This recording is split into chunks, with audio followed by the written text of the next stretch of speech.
most people are familiar with compound interest, also known as the eighth wonder of the world. And even though people know about this, they still don't really apply this to themselves or any phenomenon close to them. Welcome to Future Skills, where we prepare you for a future of accelerating change. I'm Ludvig Sunstrom. And I'm Karl-Mikael Syding. Everyone who has read economics, they know about scale effects, like economies of scale or economies of scope. But a lot of people don't know about the scale effects of experience and learning. And today we're going to talk about the experience curve, which says that things become cheaper and more effective over time as you get better at it. This is originally a concept from management consulting invented by Bruce Henderson, the man who founded Boston Consulting Group. And the reason the experience curve is important is that it's a general principle that applies to you as an individual as well. And you can use this to plan ahead better in your own career. So, how does the experience curve work? The more you know and the more concentrated practice and experience and systems you have in a narrow field of expertise, the higher the effect. The more accumulated experience you have, the more you can produce per unit of effort. The reason this is important is because it applies to you as a general principle as an individual, meaning that if you can make some sort of educated guess about how fast you will improve and learn something, like specializing in a field or becoming better at a career, then you can make a better projection of the future and then you can plan your career better. I think a failure to recognize this effect might make some people give up because they think they are progressing too slowly, or the company they are working at or investing in is progressing too slowly. And that might be because you just see the first few years or the first few data points of progress, and maybe you don't recognize the exponential effect yet. Yeah, I think you can draw two kinds of parallels, which is that consider someone who's just getting started. Maybe, it could just be something as simple as going to the gym and lifting weights or exercising or some hobby.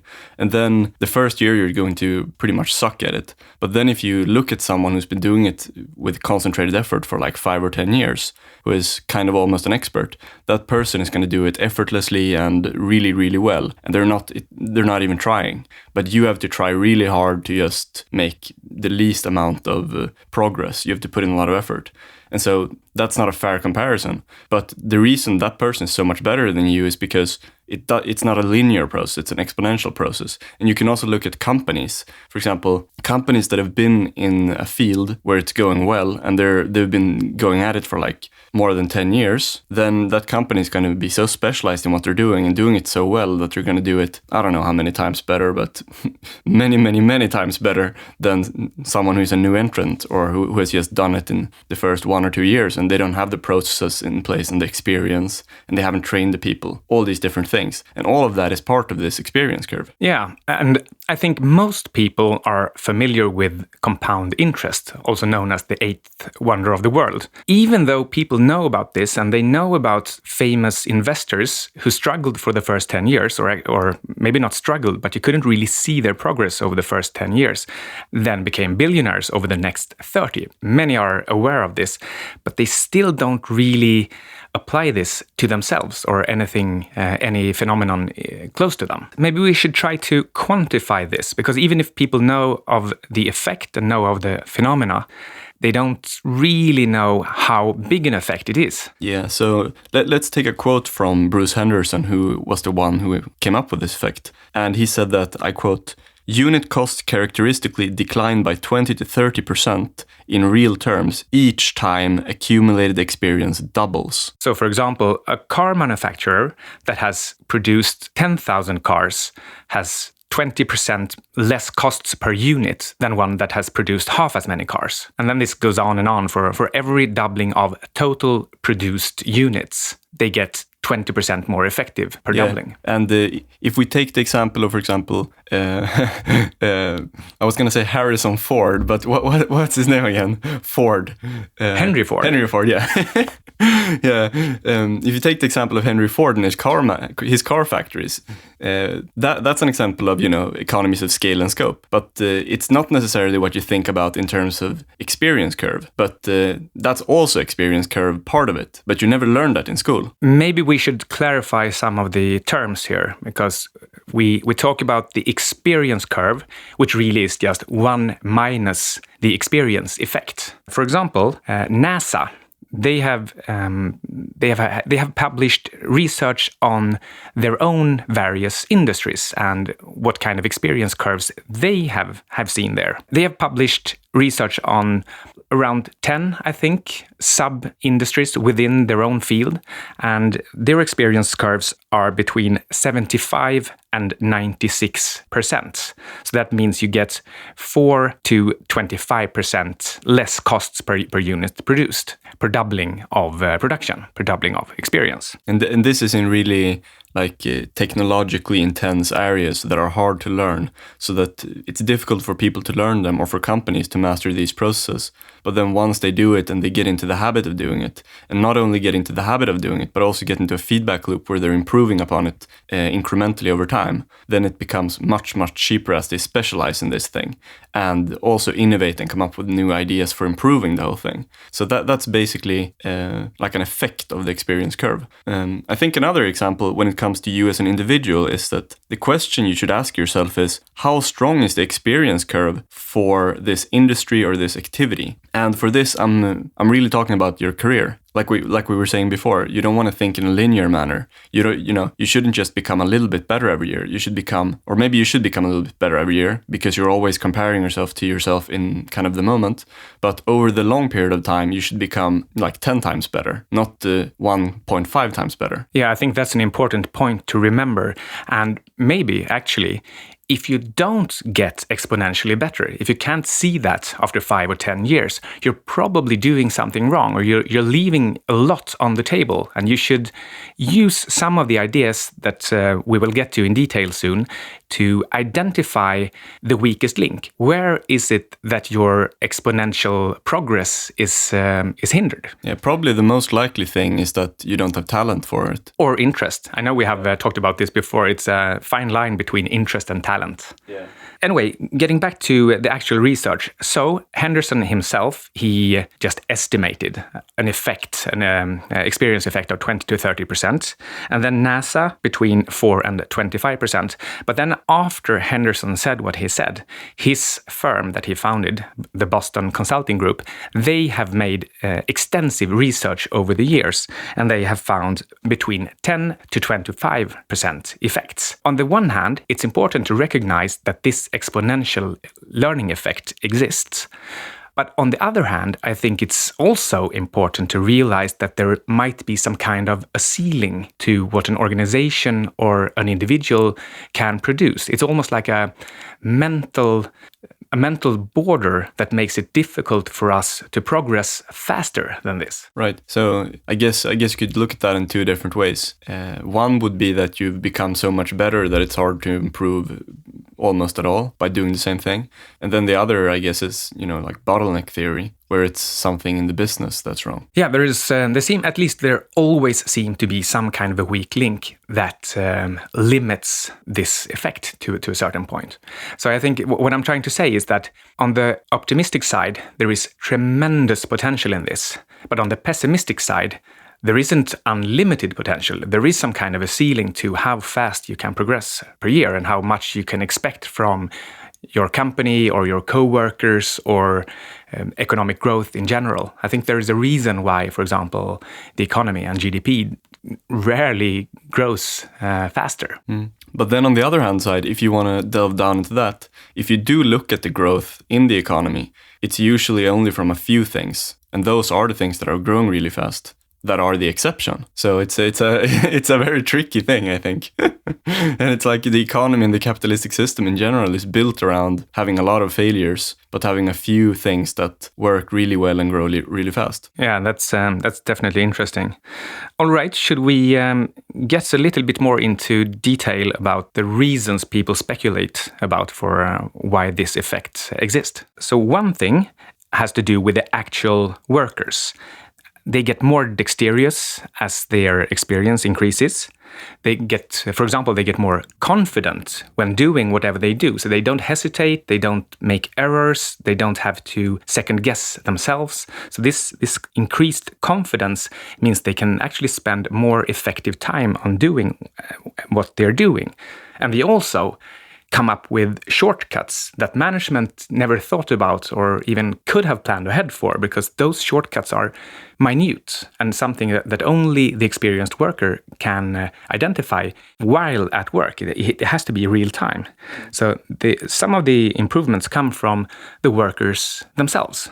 About the confidence thing, I think you can draw an interesting parallel to army training, because they have and martial arts too. You have so much drilling of exercises. You just do it and do it and do it over and over until it becomes almost automatic, and you stop being confused about it. It just becomes second nature. Yeah, there is people say something about falling back to the level of training, or falling back to the lowest level of training, something like that. So when you panic, you want to have a very high lowest bar. Another reason for this effect is increased both standardization and specialization. So the standardization, it takes into account streamlining what products you use, what tools you use, maybe using fewer and fewer, thinking in terms of platforms rather than bespoke items. Yeah, and I remember when we talked to Sebastian Marshall, and we talked about a lot of everything from different tools in normal life to programs and software, and just everything that can make life better and easier.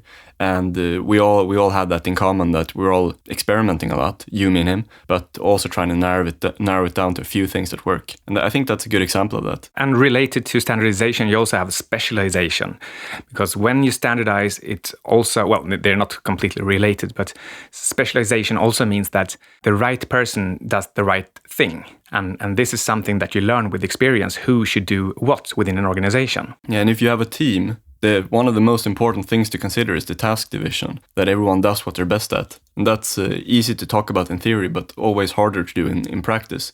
Because just because someone is good at it doesn't necessarily mean that they will like doing it. Exactly. And various teams specializing in their specific task.